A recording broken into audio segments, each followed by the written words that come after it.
எல்லாருக்கும் வணக்கமுங்க. நான் பஞ்சை சித்தர் குழந்தை டாக்டர் நடராஜன் பேசுகிறேன். நாம் இன்றைக்கி பார்க்க போகிற தலைப்பை பொடுகு. நிறைய பேர்களுக்கு ஆண்களுக்கும் பெண்களுக்கு தான் ரொம்ப அதிகமாக வருது. முடி அடர்த்தியாக இருக்கிறதுனால அந்த பொடுகு தலையில் நிறைய வருது. தலையில் சீவர போதெல்லாம் அப்படியே 10 மரம் பொடுகு நிறையா வருது. பொடுகு வரதுக்கு என்ன காரணம்னு பார்த்தோம்னா, இயற்கையான உணவுகள் இல்லை, சத்தான உணவுகள் இல்லை ஒன்று. ரெண்டாவது, தண்ணி சரியாக குடிக்காமல் இருக்கிறது. அப்புறம் நிறையா அசைவ உணவுகள், டீ காபி இது மாதிரி நிறைய குடிக்கிறது. அப்புறம் இதெல்லாம் ஒரு காரணம். மலச்சிக்கல் ஒரு காரணம். மலச்சிக்கல் இருந்தாலும் இது மாதிரி பிரச்சனைகள்லாம் வரும். அப்புறம் உடம்பு உஷ்ணமாகிறது, அலையிறது, அங்கே அலையிறது இங்கே அலையிறது, பொழுதுக்கு பைக்கில் சுற்றுறது, காரில் சுற்றுறது, உடம்பு உஷ்ணமாகிடுது. அது மாதிரி இருந்தாலும் இதெல்லாம் வரும். சில ஹார்மோன்ஸ் எல்லாம் கம்மியாக சுரந்தாலும் தலையில் பொடுகு நிறையா வரும். இந்த பொடுகு குணப்படுத்துறதுக்கு நம்ம முடிஞ்ச வரைக்கும் பழங்கள், பச்சை காய்கறிகள், அப்புறம் கொட்டைகள், அதாவது ட்ரை ஃப்ரூட்ஸ்னு சொல்கிறாங்கள்ல, பாதாம் பருப்பு, பிஸ்தா பருப்பு, அதே நம்ம தேங்காயோட கூட அது ஒரு நட்ஸ் தான். அது மாதிரி அக்ரூட் பருப்பு, அது மாதிரி பருப்பெல்லாம் நிறைய சாப்பிட்லாம். பேரிச்சை, உலர் திராட்சை, இது நிறைய இருக்குது. அது மாதிரி இது உங்களுக்கு அத்திப்பழம், உலர்ந்த அத்திப்பழம், நிறைய பழங்கள் இருக்குது. அது மாதிரி சாப்பிட்லாம். இது மாதிரிலாம் சாப்பிட்ற போது இந்த உடம்புக்கு எல்லா சத்துக்களும் கிடச்சி உடம்பு தூய்மையாக இருக்கும், நல்லாயிருக்கும்.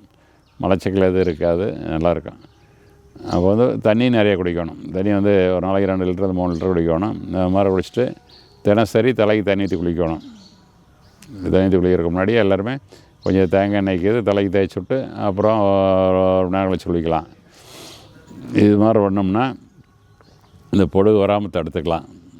அப்புறம் பொடுகு வந்த பிறகு என்ன பண்ணலான்னு பார்த்தீங்கன்னா, பொடுகு வந்துட்டுது. இந்த பொடுகு வந்ததுக்கு என்ன பண்ணலான்னு பார்த்தீங்கன்னா, பொடுகு சுத்தமாகறதுக்கு நம்ம இதில் அமிர்த செஞ்சு கொடுக்குறோம். பஞ்சகத்திலே அமிர்த செஞ்சுங்கிறது மனிதனுக்கானது. எல்லா நோய்களுக்கும் கேட்கும், உடல் ஆரோக்கியமாக இருக்கும், நீண்ட ஆயுளை கொடுக்கும். அதை சாப்பிட்ற போது உங்களுக்கு மலச்சிக்கல் இருக்காது, சிறுநீர் நல்லா பெரிய, மனசு சந்தோஷமாக அமைதியாக இருக்கும், நல்லா தூக்கம் வரும், ஆழ்ந்த தூக்கம் வரும்.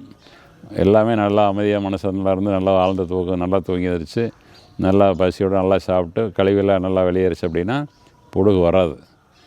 அது சாப்பிட்லாம். அதே மாதிரி ஒரு தைலம் இருக்குது, கருவூரார் சஞ்சீவி தைலம்னு. கரூர் சித்தருடைய முறைப்படி நம்ம தயார் பண்ணுறோம். அந்த தைலத்தை காலையில் எழுந்திரிச்சியுமே ஒரு 20 சொட்டு உச்சந்தலைக்கு போட்டு நல்லா தேய்ச்சி விட்டு ஒரு அரை மணி நேரம் 1 மணி நேரம் கழித்து நீங்கள் வெந்நீரில் குளிக்கலாம். பனி காலத்தில் வெந்நீரில் குளிக்கலாம், வெயில் காலத்தில் நீங்கள் பச்சை தண்ணி குடிக்கலாம். அது மாதிரி குளிச்சுட்டு வந்தோம்னா பொடுகே அது இருக்கிறதே போயிடும். பொடுகே திரும்பி வராது. நல்லா மூளை குளிர்ச்சியாகவும் கண் குளிர்ச்சியாகவும் கண் பார்வை நல்லா தெளிவாக இருக்கும். அது பூசுகிற போது அடுத்தது அதே மாதிரி நீங்கள் என்ன பண்ணலாம்னா, ஒரு ஹேர் ஆயில் தயார் பண்ணுறோம். யுவ சஞ்சீவி ஹேர் ஆயில், கூந்தல் தைலம். அதை குளித்த முறை தலைக்கு போட்டுக்கலாம். தலைக்கு தேய்ச்சோம் ஒரு அதிக வேண்டியில் 10 சொட்டு 20 சொட்டு போதும். எல்லாம் நல்லா ஸ்ப்ரெட் ஆகிற மாதிரி இருக்கும். போட்டு அதெல்லாம் தேய்ச்சி விட்டோம்னா பொடுகெல்லாம் வராது. முடி நல்லா வளரும், கருன்னு முடி நல்லா வளரும், முடி கொட்டாது. அப்போ அதையும் பயன்படுத்தலாம். இது மாதிரி நம்ம ஆரோக்கியமான இயற்கையான உணவுகள் அதையும் சாப்பிட்டு நம்ம இந்த தேவையான மருந்துகள்லாம் சாப்பிட்டோம்னா பொடுகு குணப்படுத்திடலாம், பொடுகு வராமல் தடுத்துக்கலாம். அதனால் பொடுகுனால் சிரமப்படுறவங்க இந்த இதெல்லாம் பயன்படுத்தி நீங்கள் நலம் பெறலாம். நன்றி, வணக்கம்.